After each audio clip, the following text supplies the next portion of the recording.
கர்த்தர் நம்மோடு கூட இருக்கிறார். விசுவாசிக்கிறீங்களா? ஆண்டவர் இந்த மாதம் நமக்கு தருகிற வாக்குத்தத்தத்தை நாம் வாசித்து ஆண்டுடைய வார்த்தையை கொஞ்ச நேரம் நாம் தியானிக்க இருக்கிறோம். எடுத்துக்கொள்ளுங்கள். யாத்ராகமத்தின் புஸ்தகம் 34வது அதிகாரம், The book of Exodus chapter 34 verse number 10. ஆண்டவர் இந்த மாதம் நமக்கு கொடுக்கிற ஒரு வார்த்தை, யாத்ராகமத்தின் புஸ்தகம் 34வது அதிகாரம் 10வது வசனம். எல்லாரும் சேர்ந்து சத்தமாய் வாசிப்போம். அதற்கு அவர், இதோ நான் ஒரு உடன்படிக்கை பண்ணுகிறேன், பூமி எங்கும் எந்த ஜாதிகளிடத்திலும் செய்யப்படாத அதிசயங்களை உன் ஜனங்கள் எல்லாருக்கும் முன்பாகவும் செய்வேன். உன்னோடே கூட இருக்கிற ஜனங்கள் எல்லாரும் கர்த்தருடைய செய்கையை காண்பார்கள். உன்னோடே கூட இருந்து நான் செய்யும் காரியம் பயங்கரமாயிருக்கும். ஆண்டவர் நமக்கு ஸ்பெசிஃபிக்காக கொடுக்கிற ஒரு வார்த்தை, நான் உன்னோடே கூட இருந்து நான் செய்யும் காரியம் பயங்கரமாயிருக்கும். ஆண்டவர் உங்களை பார்த்து தான் சொல்கிறேன். எல்லாருக்கும் வாய்களை திறந்து கர்த்தரை ஸ்தோத்திரம் பண்ணுங்க. இந்த மாதம் என் கூட இருப்பதற்காக ஸ்தோத்திரம், எனக்காக பெரிய காரியத்தை செய்வதற்காக ஸ்தோத்திரம். ஸ்தோத்திரம். பரலோக பிதாவே, இந்த வார்த்தைகளை கேட்குற பிள்ளைகளுக்கு இந்த வசனங்கள் நிறைவேறட்டும். எல்லாவற்றை விட பார்க்கையிலும் உங்களுடைய வார்த்தையை நீர் மகிமைப்படுத்தி கொண்டே வர்றீங்க.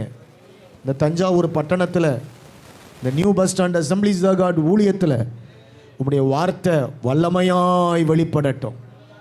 உங்களுடைய வார்த்தையின்படி நாங்கள் முழு சபையாய் கீழ்ப்படிந்து அடிப்பிரலாமல் வலதுபுறம் இடதுபுறம் சாயாமல் நீர் என்ன சொல்லுகிறீரோ அதை நாங்கள் செய்து முடிக்கத்தக்கதான பலனை கர்த்தர் எங்களுக்கு தாரும்.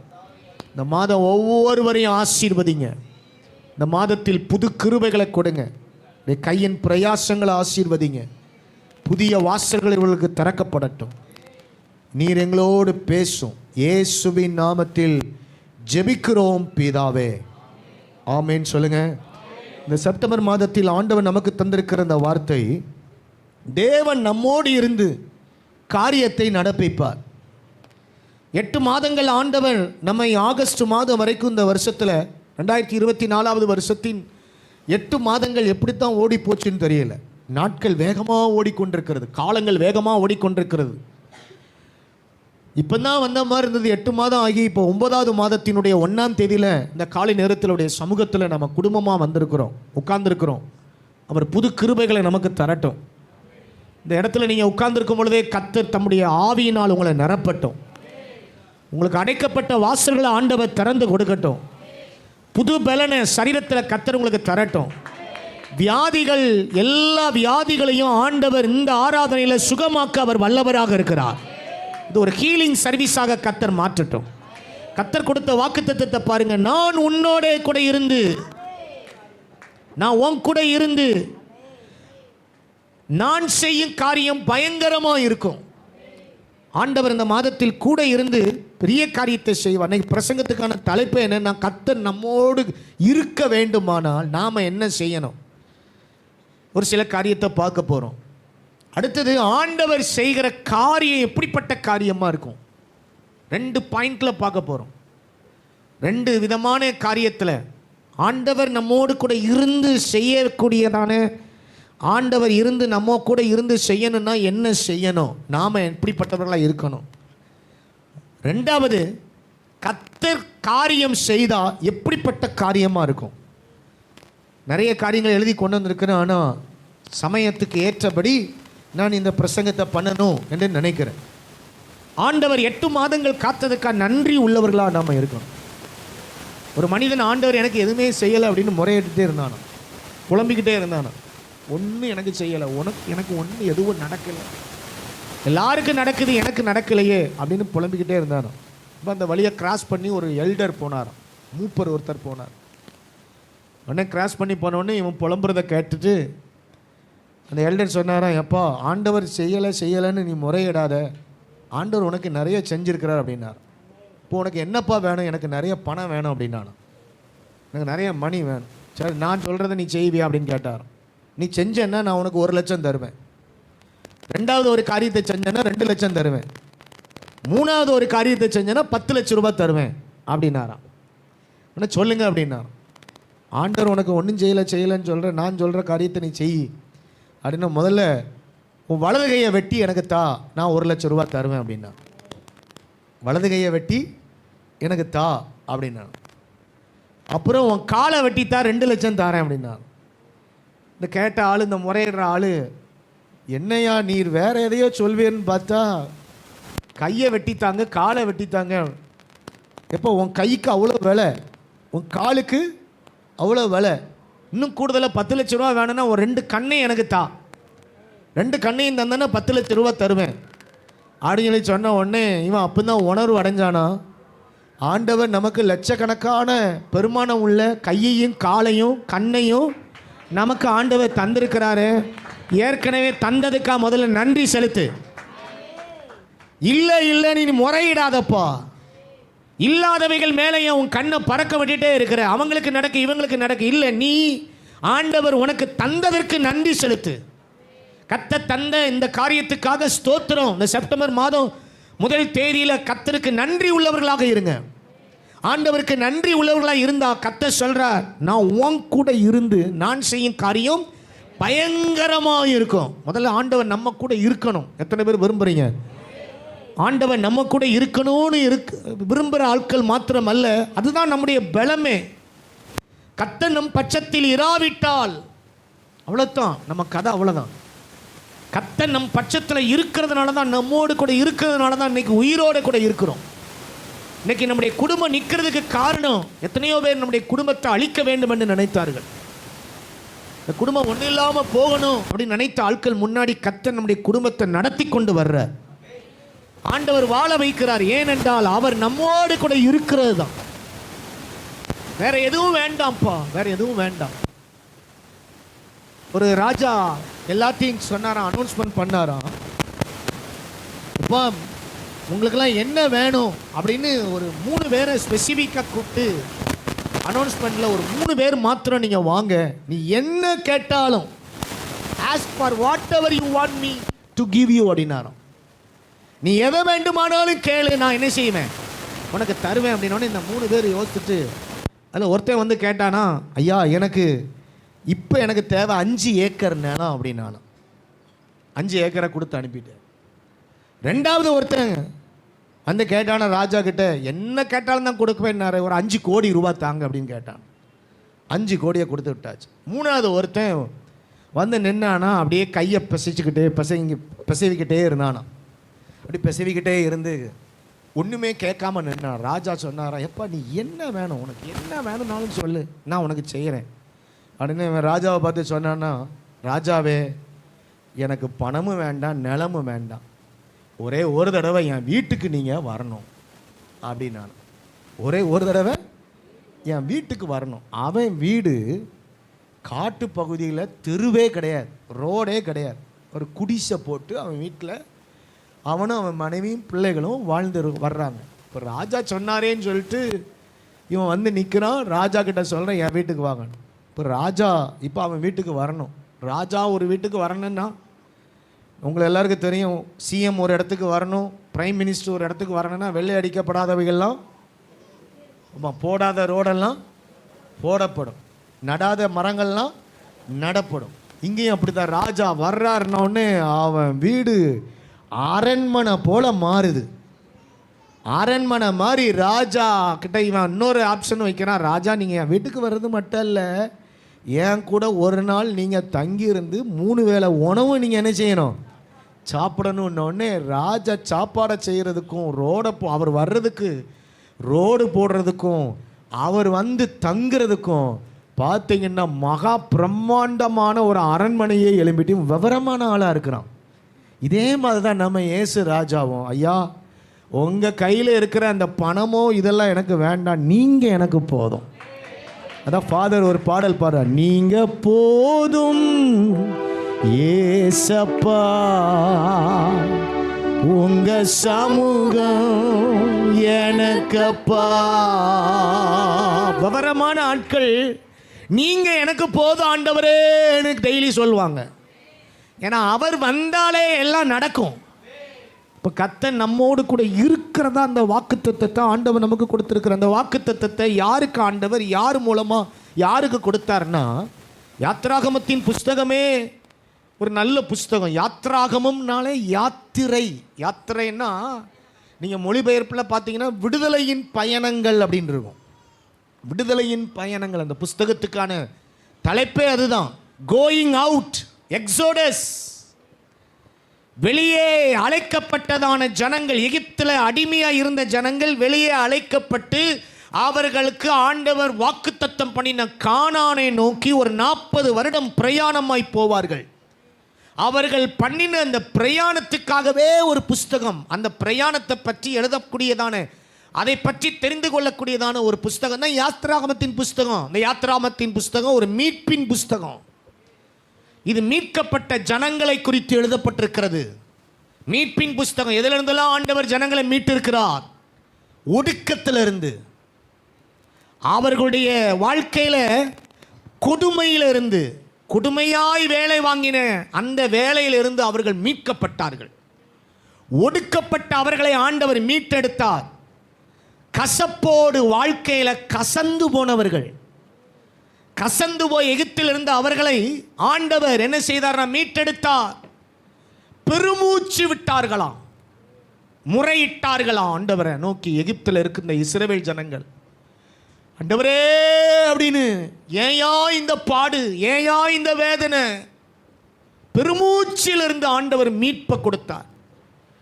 அப்புறம் பார்த்தீங்கன்னா இவங்களை ஆண்டவர் மனமடிவாக பண்ணக்கூடியதான சில காரியங்கள். வேலை செய்யலைன்னா அடிப்பான், அடி வாங்குதல். இவங்க பிள்ளைகளெல்லாம் அழிக்கிறதுக்காகவே பார்வோன் எழும்பினான், பிள்ளைகளை அழித்தான். பிள்ளைகளை அழித்ததான அந்த பார்வோனுடைய கையிலிருந்து எங்கள் பிள்ளைகளை காப்பாற்றணும் கர்த்தரே என்று முறையிட்டார்கள்.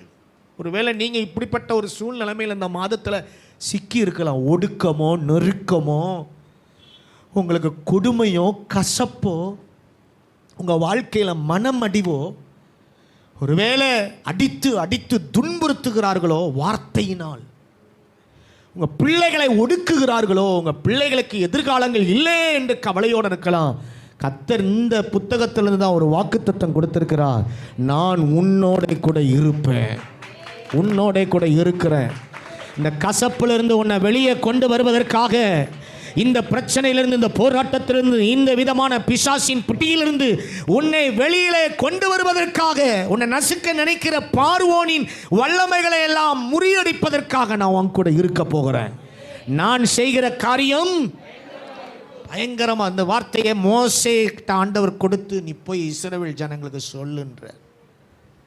இஸ்ரவேல் ஜனங்கள், இந்த மோசே வந்து ஒரு அற்புதமான மனிதன். மோசேனாலே தண்ணியிலிருந்து எடுக்கப்பட்டவன். அந்த பேருக்கு அர்த்தமே என்னது? ஜலத்திலிருந்து எடுக்க. அந்த பேருக்கு அர்த்தமே அதுதான். ஏன்னா இவனை அவங்க அம்மா 3 மாதம் வரைக்கும் ஒளித்து வைத்து, 3ஆவது மாதத்தில் இந்த ஆண் மகனை, அழகுள்ள மகனை அப்புறம் வளர்க்க முடியலை. அதான் நாயும் பேயும் 6 மாதம் வரைக்கும் நீ செய்யுமா சொல்லுங்க, பிள்ளையை வளர்க்க முடியுமாங்க? அது பாட்டுக்கு போட்ட இடத்துல கிடக்கும். பசி வந்தாலும் அமர்த்தி போட்டு அது பாட்டுக்கு என்ன செய்யும்?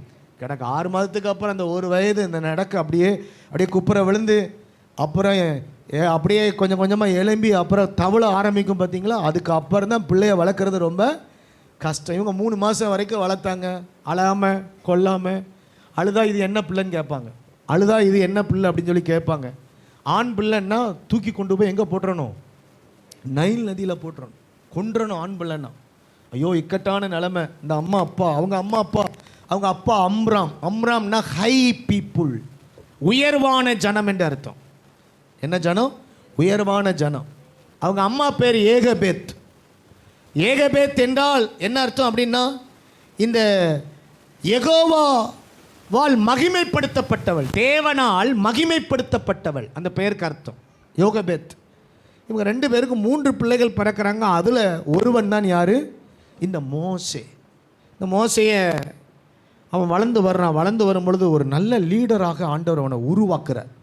40 வருஷம் அரண்மனையில், 3 மாதம் வீட்டில் வளர்ந்தவன் அரண்மனையில் எத்தனை வருஷம் வளர்றான்? 40 வருஷம். 40 வருஷம் கழித்த உடனே இன்னும் உருவாகலை. அடுத்து ஒரு 40 வருஷம் வனாந்தரத்துக்கு கொண்டு போகிறார். மோசேயினுடைய நாட்கள் 120 வருடம். 40 வருடம் 80 வயது வரைக்கும் வனாந்தரத்தில் ஆடுகளை மேய்த்து கொண்டிருந்தான். அவன் நடந்து திரிந்த ஆடுகளை மேய்த்து கொண்டிருக்கும் பொழுது திடீர்னு ஒரு நாள் சொன்னார், எப்பா நீ தனியாக ஆடு மேய்த்து இப்படி அலையிற, இனி ஆடாகிய இஸ்ரவேல் ஜனத்தை நான் உனக்கு தருவேன். எப்படி ஆடு அந்த சீனாய் மலைக்கு கூட்டிகிட்டு வந்து நீ மேய்ச்சல் உள்ள இடத்துல நடத்துறியோ, அதே போல் இஸ்ரவேல் ஜனங்களை இந்த மலையில் கூட்டிகிட்டு வருவேன், எகிப்தில் இருந்த ஜனங்களை கூட்டிகிட்டு வருவேன், இதுதான் உனக்கு அடையாளம், நான் உன்னை அழைக்கிறேன்னு 80 வயதில் அழைப்பு கொடுக்குறேன். ஊழிய அழைப்பு எப்போ வருது? மோசேக்கு 80 ஏஜில் வருது, 80 வயதில் வருது. ஊழிய அழைப்பு எப்போனாலும் வரும், முழு நேரம் ஊழிய அழைப்பு எப்போனாலும் வரும். எனக்கு ஆண்டவர் ஊழிய அழைப்பை கர்த்தர் முழு நேரமாக ஊழிய அழைப்பு எப்போ வந்தது அப்படின்னா 19 வயதில் முழு நேரமான ஊழிய அழைப்பு. 19 வயதிலேயே ஆண்டவர் ஊழியத்துக்கு என்னை அழைத்தார். ரட்சிக்கப்பட்டு ஆண்டவர் எனக்கு அவர் என்னோட பர்சனலாக பேசின காரியங்கள் வசனத்தின் மூலமாக என்னோட ஊழிய அழைப்பை உறுதிப்படுத்தினார். தீர்க்க தரிசனங்கள் அதுக்கு முந்தி நிறைய பேர் சொன்னாங்க, நீ ஊழியத்துக்கு வந்துடுவ, உனக்கு ஊழிய அழைப்பு இருக்குன்னா அதெல்லாம் நம்பல. ஆண்டவர்கிட்ட சொன்னேன், ஆண்டவர் நீர் என் கூட பேசணும், என் கூட நீர் பேசுனா நான் ஊழியத்துக்கு வர ரெடி, எல்லாத்தையும் விட்டுட்டு உங்களுக்காக நான் வர ரெடி ஆண்டவர் என்ன அழைத்தார். வேதாகம கல்லூரி படித்தேன். வேதாகம கல்லூரி படித்து அதுவும் ஒரு நல்ல காலேஜை தேடினேன். ஒரு நல்ல கல்லூரியில் தான் படிக்கணும், வேதாகம கல்லூரி. அப்போ தான் அசம்பிளிஸ் ஆஃப் காட் பயங்கர ரிவைவலாக வந்த காலம். அந்த ரிவைவலாக வந்த காலத்தில் அந்த வேதாகம கல்லூரி மதுரையில் படித்து இன்றைக்கி ஒரு அசம்பிளிஸ் ஆஃப் காட் பாஸ்டராக இருக்கிறேன். உபதேசங்களில் கரெக்டாக இருக்கணும், சத்தியங்களில் கரெக்டாக இருக்கணும் அப்படின்றதுக்காகவே இந்த அசம்பிளிஸ் ஆஃப் காட் ஸ்தாபனத்தில் ஆர்கனைசேஷனில் இருக்கிறேன். அதுக்காக கர்த்தருக்கு ஸ்தோத்திரம். ஆண்டவர் ஊழிய அழைப்பை மோசேக்கு கொடுத்தது 80 வயதில். அப்புறம் ஒரு 40 வருஷம் அவனை அற்புதமாக நடத்துகிற, ஆச்சரியமாக நடத்துகிற, அவனை நடத்துகிற பாதைகள் பார்த்திங்கன்னா அவனை கொண்டு ஆண்டவர் பெரிய காரியத்தை செய்வார். இவன் இந்த ஜனங்களை அழைத்து கொண்டு வருவான். ரொம்ப நல்ல மனுஷன். முதல் சபையை உருவாக்குனதே இவன் தான். இந்த மோசேக்கா கைத்தட்டு போடுங்க, நல்ல கைகளை தட்டுங்கள் மோசேக்காக. இந்த மோசே பழைய ஏற்பாட்டு இஸ்ரவேல் சபைக்கு முதல் தலைவனாக சபைக்குள்ளேயே இருந்து 40 வருடம் அவன் செய்த ஊழியம் பார்த்தீங்கன்னா அப்பப்பா கடுமையான ஊழியம். இவன் ஆரம்பத்தில் இவனுடைய ஊழியம் அற்புத அடையாளங்களோடு நடந்தது. கடைசி வரைக்கும் இவனை கொண்டு கர்த்தர் பெரிய காரியங்களை செய்தான். ஜனத்துக்காக பாரப்பட்டு ஜெபித்தவன், திறப்பில் நின்றவன். இந்த மோசேயை குறித்து நிறைய சொல்லிகிட்டே இருக்கலாம். ரொம்ப சாந்த குணமாக மாறிட்டான், உண்மை உள்ளவனாகவும் மாறிட்டான். மோசே என் வீட்டில் எங்கும் உண்மை உள்ளவன். மோசே போல சாந்த குணம் யாருமே இல்லைன்னு கர்த்தரே சர்டிஃபிகேட் கொடுக்குறார். ஆனால் அவன் தான் பயங்கர கோபக்காரன். கோபம் வந்துச்சுன்னா சட்டிப்பட்டியெல்லாம் உடைக்க மாட்டான், கோலையில் தான் முடியும், ஒரே போடு. கோபம் வந்துட்டுனா அப்படி ஒரு கோபக்காரனை கர்த்தர் சாந்த குணமாக மாற்றி உருவாக்கி ஊழியத்தில் பயன்படுத்தினார்.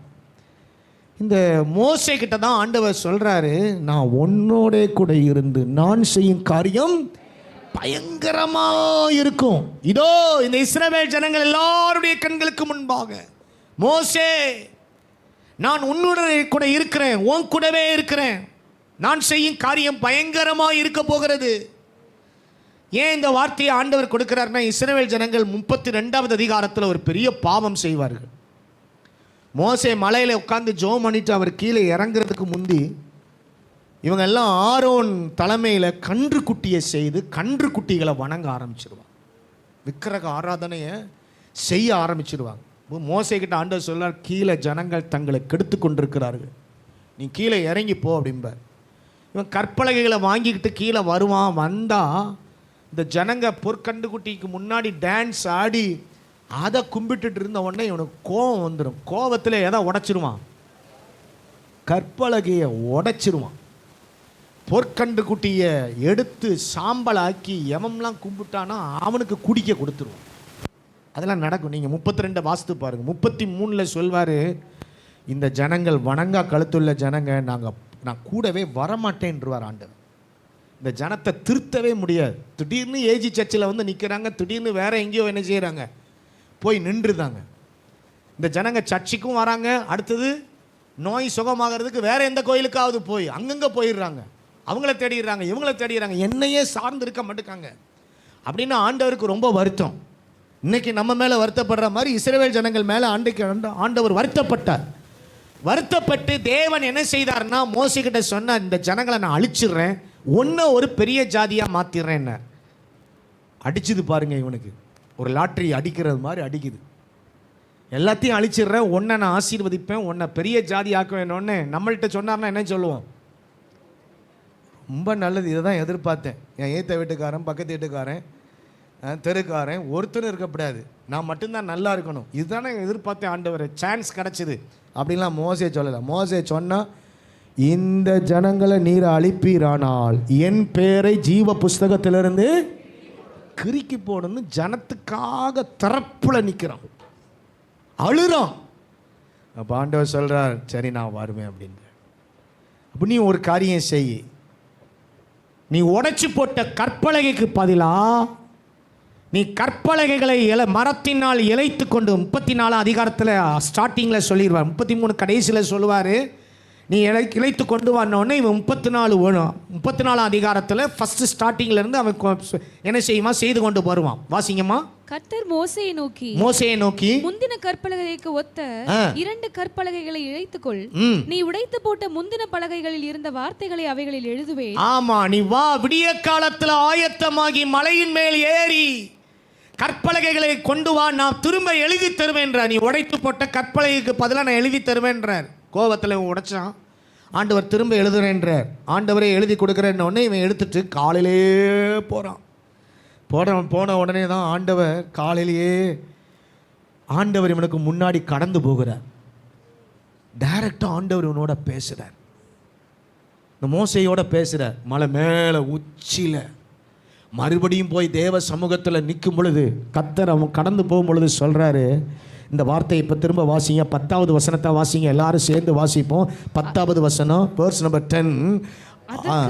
அதற்கு அவர், இதோ நான் ஒரு உடன்படிக்கை செய்கிறேன், பூமி எங்கும் எந்த ஜாதிகளிடத்திலும் செய்யப்படாத அதிசயங்களை உன் ஜனங்கள் எல்லாருக்கும் முன்பாக நான் செய்வேன்.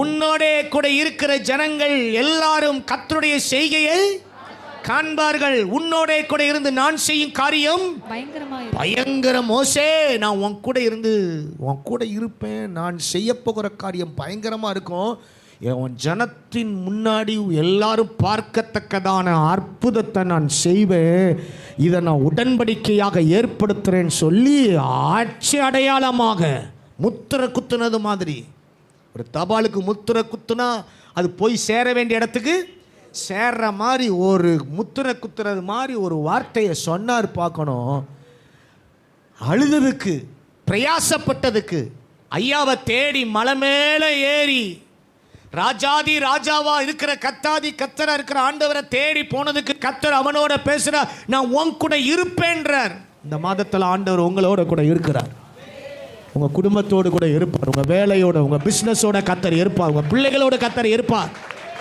கத்தர் உங்கள் கூட இருக்க வேண்டுமானால் நம்பர் 1, கத்தர் உங்கள் கூட இருக்க வேண்டுமானால் என்ன செய்யணும்? நம்பர் 1 வாசிங்க.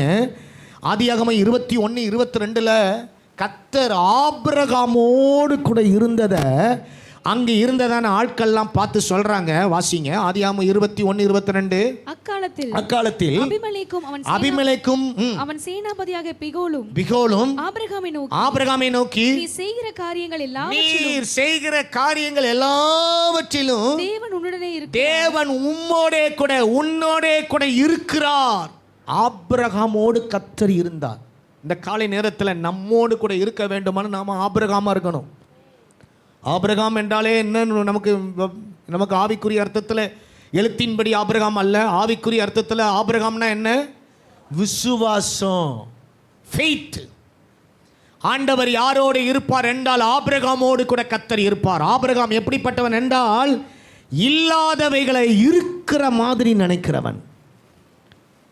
ஒரு தேவை என்றால் என் ஆண்டவர் பார்த்து கொள்வார் என்று ஆண்டவரை சார்ந்து கொள்கிறவன்.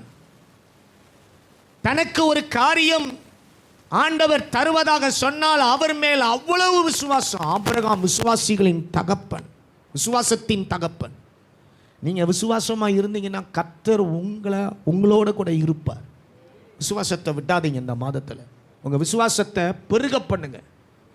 விசுவாசம் பெருகணும் அப்படின்னா ஆண்டவருடைய வார்த்தைகளை அதிகமாக விசுவாசித்து வாசித்து ஆண்டவர் செய்கிற காரியங்களை மறக்காம அதை ஞாபகப்படுத்தி விசுவாசத்தில் பலன் கொண்டு நிற்க. முன்னாடி இருக்கிற பிரச்சனையை பார்த்தே பேசிட்டு இருக்காதீங்க. பிரச்சனையே பேசுனீங்கன்னா அது பிரச்சனை தான் பெருசாகிட்டே இருக்கும். பிரச்சனைக்கு மேலே கர்த்தர் ஒருத்தர் நிற்கிறார், அவரை குறித்து பேசுங்க. என் ஆண்டவர் எனக்காக யாவையும் செய்து முடிப்பார். ரெண்டாவது, தாவீது உட கர்த்தர் கூட இருந்தார். வாசிங்க 1 சாமுவேல் 18வது அதிகாரம் 14வது வசனத்தில். 1 Samuel 1 Samuel chapter 18 verse number 14ல வாசிக்கிறோம். 14வது வசனத்தில், தாவீது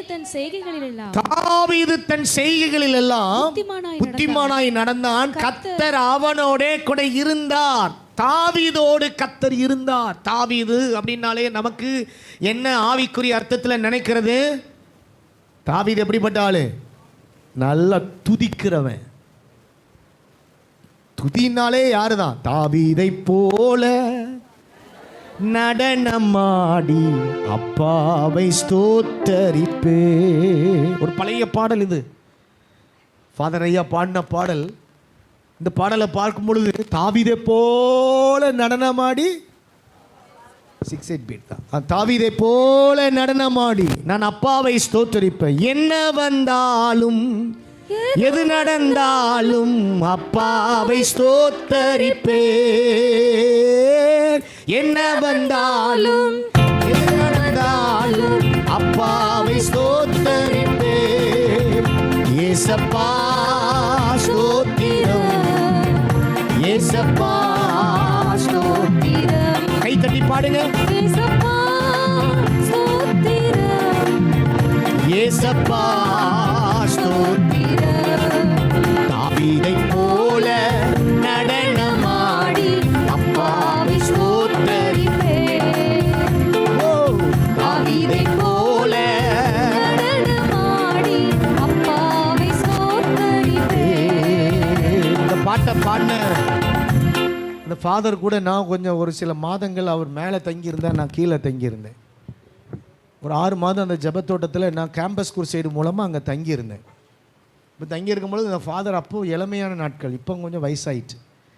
நான் சொல்கிறது ஒரு 25 வருஷத்துக்கு முன்னாடி நடந்த சம்பவத்தை சொல்கிறேன். அப்போ நானும் யங் மேனாக தான் இருந்தேன். அப்போது அவர் மேலே இருப்பார், காலையிலே எழும்புவார். அவர் பெரிய ஹால் கட்டி போட்டிருப்பார். அந்த ஹாலில் அவர் பாட்டுக்கு ஒரு சார்ட்ஸ் ஒன்று போட்டுட்டு அப்படி பாட்டுக்கு என்ன செய்வார். அப்போ இந்த பாடலாம் வந்த புதுசு, எனக்கு இந்த பாடலெல்லாம் ரொம்ப பிடிக்கும். இப்போ நானும் காலையிலே எழும்பி ஜோம் பண்ண நானும் இருக்கும் பொழுது திடீர்னு மேலே சத்தம் கேட்கும். பார்த்தா அவர் பாட்டை நடனம் மாடி என்ன செய்வார், துதிச்சுக்கிட்டே இருப்பார். இந்த மாதத்தில் நீங்கள் ஒரு தாவீதாக இருந்தீங்கன்னா கர்த்தர் உங்கள் கூட இருப்பார். உங்கள் கூட கர்த்தர் இருப்பார். உங்கள் வீடை துதியாக மாற்றுங்க, புலம்பலாக.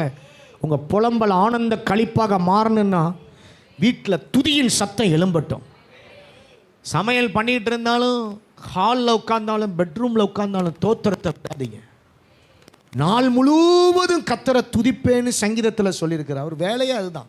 பெரிய போஸ்டிங்கில் இருந்தவர். ஆடுகளின் பின்னே போன அவனை அரசனா ஆண்டவர் உயர்த்தினார். சங்கீதத்தின் புஸ்தகத்தில் நீங்கள் வாசித்தீங்கன்னா 35:28 சொல்கிறான், நாள் முழுவதும் நான் அவரை துதிப்பேன்றான். நாள்தோறும். 3வது கர்த்தர் யாரோடு கூட இருப்பார். ஆதியாகமத்தின் புஸ்தகம் 28வது அதிகாரம் 15வது வசனத்தை வாசித்தீங்கன்னா, ஜெனசிஸ் சாப்டர் 28 verse நம்பர் 15ல வாசித்தீங்கன்னா அதில் சொல்லப்படுகிறது, நான் உன்னோட இருந்து யாக்கோபுக்கு ஆண்டவர் சொல்வார், நான் உன்னோட இருந்து யாக்கோபே, நான் உன்னோடே கூட இருந்து. நான் ஆண்டவர் யாக்கோபோடு இருந்தார். யாக்கோபு என்றால் நமக்கு ஆவிக்குரிய அர்த்தத்தில் தெரியணும், ஜபம், பிரேயர்.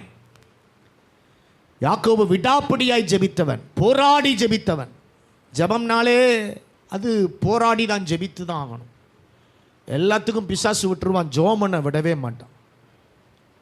செல்ஃபோனை 24 மணி நேரமும் கண்ணை அப்படியே முழிப்பாக இருக்க வைப்பான். ஆனால் கொஞ்ச நேரம் ஜோமனன்னா கொட்டாவி எங்கேருந்து தான் வரும் தெரியாது, எங்கேருந்து தான் வரும் தெரியாது.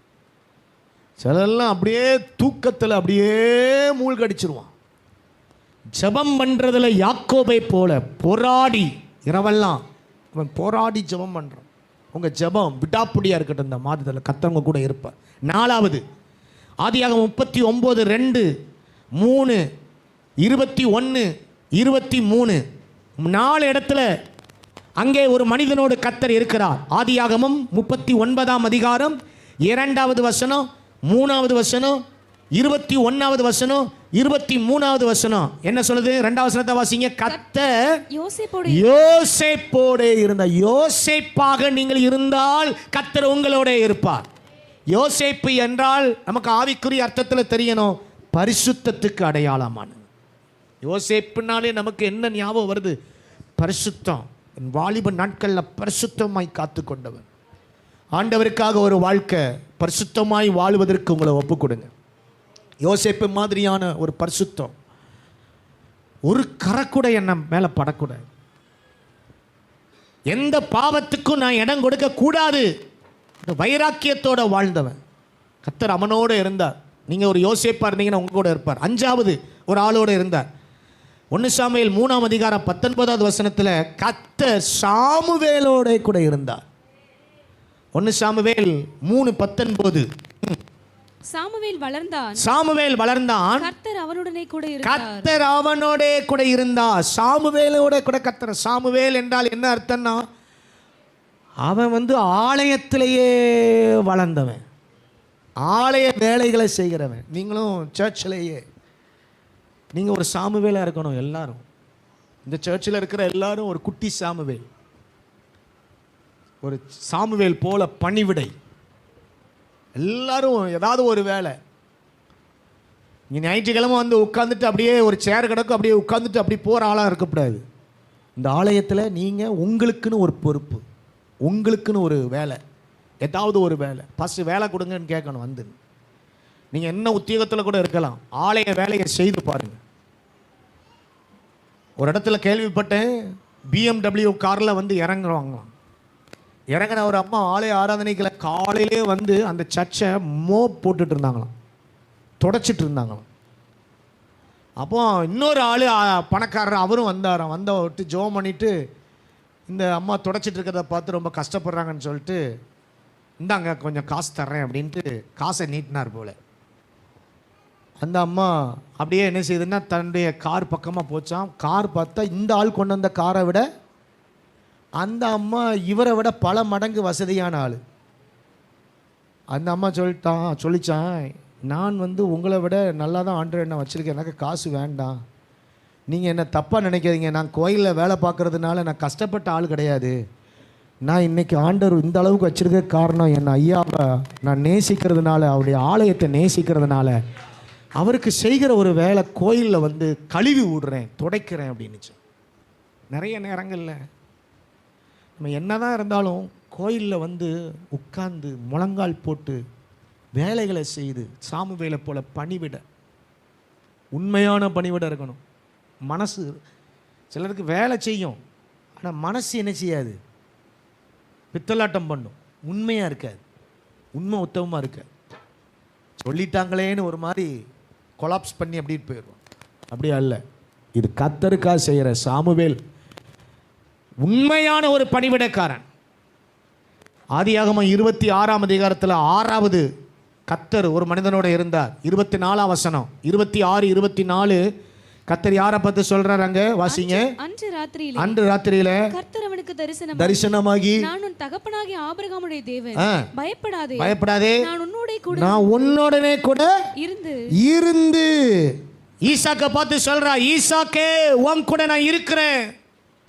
ஈசாக்கு என்றால் என்ன நமக்கு ஞாபகம் வருது அப்படின்னா, ஆண்டவர் என்ன சொன்னாரோ அதை அப்படியே செய்வான், கீழ்ப்படுகிறவன். ஈசாக்குன்னா கீழ்ப்படுகிறவன், வசனத்துக்கு கீழ்ப்படுகிறவன். ஆண்டவர் பேசுகிறார் பாருங்க, பஞ்ச தேசத்திலையும் நீ இந்த தேசத்தில் வாசம் பண்ணு, நான் உன்னை ஆசீர்வதிப்பேன்றார். அந்த பஞ்ச தேசத்துலையும் ஆண்டவர்கிட்ட சொல்லியிருக்கலாம், ஐடியா கொடுத்துருக்கலாம், இந்த ஊரில் பிழைப்புக்கான வழியே இல்லை, என்ன இங்கே உட்கார வைக்கிறீங்களா ஆண்டவரே. இவன் ஈசாக்கு சொல்கிறான், நீங்கள் என்ன சொன்னீங்களோ அதை நான் செய்கிறேன். இருந்தான். ஆண்டவர் 100 மடங்கு அவனை ஆசீர்வதித்தார். கர்த்தர் கூட இருந்தார். நீங்கள் ஒரு நல்ல ஈசாக்கா இருக்கணும், கீழ்ப்படிதல் உள்ளவர்களாக இருக்கணும். 7வது யோசுவா 1வது அதிகாரம் 5வது வசனத்தில், நான் மோசையோட இருந்தது போல யோசுவாவே உன்னோட கூட நான் இருப்பேன். யோசுவாவை பார்த்து சொல்கிறேன். யோசுவா உன்னை பார்த்து சொல்கிறேன், நான் உன் கூட இருப்பேன். யோசுவா என்றால் என்ன? ஆவிக்குரிய அர்த்தத்தில் நினைக்க வேணாம், ஒரு யுத்த வீரன், யுத்த தளபதி, போருக்கு அஞ்சாதவன். உங்களுக்கு தெரியுமா? எதுக்கும் பயப்படாதவன். 31 ராஜாக்களை, கானான் தேசத்தில் இருந்த ஆட்களை 31 ராஜாக்களை துவசம் பண்ணி எடுத்தவன். இன்னைக்கும் போராட்டங்களை கண்டு, அசுத்த ஆவிகளை கண்டு, மாம்சீக வல்லமைகளை கண்டு, அந்தகார வல்லமைகளை கண்டு நீங்கள் பயப்படாதீங்க. மாந்திரிக கண்டு வல்லமைகளை கண்டு பயப்படாதீங்க. செய்வனைகளை கண்டு பயப்படாதீங்க. நீங்கள் ஒரு யுத்த வீரனாக இருக்கணும். யோசுவாவை போல கர்த்தர் உங்களோட கூட இருப்பார். உங்களுக்கு போராட்டம், அந்த போராட்டத்தில் நீங்கள் ஜெயிக்கணும். யோசுவா மாதிரி நீங்கள் ஜெய வீரன். அவன் ஜெயிக்கிறவன். யோசுவானாலே ஜெயம் கொள்ளுகிறவன், ஜெயிக்கிறவன் அர்த்தம். நீங்களும் எல்லாத்தையும் ஜெயிக்கணும். உலக மாமிசம் பிசாசு எல்லாத்தையும் ஜெயிக்கணும். ஒரு அல்ல சொல்லுங்க, சத்தமாக சொல்லுங்க. இப்போ கர்த்தர் நம்மோடு இருக்கணும்னா ஆபிரகாமை போல விசுவாசம், தாவீதை போல துதிக்கிறவனா, யாக்கோபை போல ஜெபிக்கிறவனா, யோசேப்பை போல பரிசுத்தம் உள்ளவனாய், சாமுவேலை போல ஆலய வேலைகளை செய்கிறவனாய், ஈசாக்கை போல வசனத்துக்கு கீழ்ப்படுகிறவனாய், 7வது யோசுவாவை போல ஜெயிக்கிறவனா நாம் என்ன செய்யணும்? இருக்கணும். நான் உன் கூட இருக்கிறேன். எதுக்கு தெரியுமா? பெரிய நான் செய்யும் காரியம். கர்த்தர் ஒரு காரியம் செஞ்சார்னா அந்த வசனத்திலே இருக்குது பாருங்க. எப்படி இருக்குமா அந்த வசனம் சொல்லுகிறது? 34:10 வாசிங்க. 34:10 யாத்திராக 34:10. அதற்கு அவர், இதோ நான் ஒரு உடன்படிக்கை செய்கிறேன், பூமி எங்கும் எந்த ஜாதிகளிடத்திலும் செய்யப்படாத அதிசயங்களை உன் ஜனங்கள் எல்லாருக்கும் முன்பாகவும். நல்ல கவனிங்க, எந்த ஜாதிகளிடத்திலும் செய்யப்படாத காரியம், அற்புதமான காரியம், அதிசயமான காரியமாக அது இருக்கும். ஆண்டவர் செய்கிற காரியம் எப்படி இருக்கும்? அந்த வசனத்தின்படி பார்த்தா அதிசயமான காரியம் ஒன்று நடக்க போகிறது உங்களுக்கு. 2வது அந்த காரியம் எப்படி இருக்கும்னால் எல்லாரும் பார்க்கும்படியான ஒரு காரியத்தை செய்ய போறார். எல்லாரும் பார்த்து அது பிரமிப்படைவார்களாம். முதல்ல ஆண்டவர் செய்கிற காரியம் எப்படி இருக்க போகிறது? அதிசயமாய், அற்புதமா. 2வது எப்படி இருக்க போகிறது என்றால் அந்த காரியம் எல்லாரையும் பிரமிப்படையத்தக்கதான காரியமாக நடக்கும்.